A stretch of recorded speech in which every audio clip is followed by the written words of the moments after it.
गडिंग्लज पंचायत समितीच्या मासिक सभेत खत टंचाई आणि कृषी विभागाच्या कारभारावरून गदारोळ झाला। शेतकऱ्यांना वेळेत खत मिळत नसल्याने सदस्यांनी कृषी विभागाला धारेवर धरलं।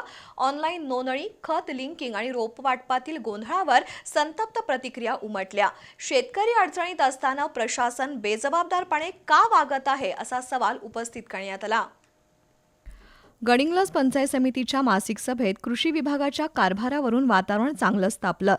खत लिंकिंगमुळे शेतकऱ्यांची आर्थिक लूट केली जाते। खरीप हंगामासाठी खतांची टंचाई जाणवते असा आरोप करत स्नेहल जाधव यांनी कृषी विभागावर गंभीर आरोप केला। ऑनलाईन नोंदणी आणि खत लिंकिंगमुळे शेतकरी त्रस्त आहेत। मोफत काजू रोप वाटप योजनेवरूनही कृषी विभागाला धारेवर धरण्यात आलं।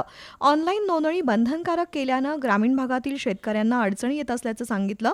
मासिक सभेला काही विभागीय अधिकारी अनुपस्थित राहिले, त्यामुळे प्रशासनावर जोरदार टीका झाली।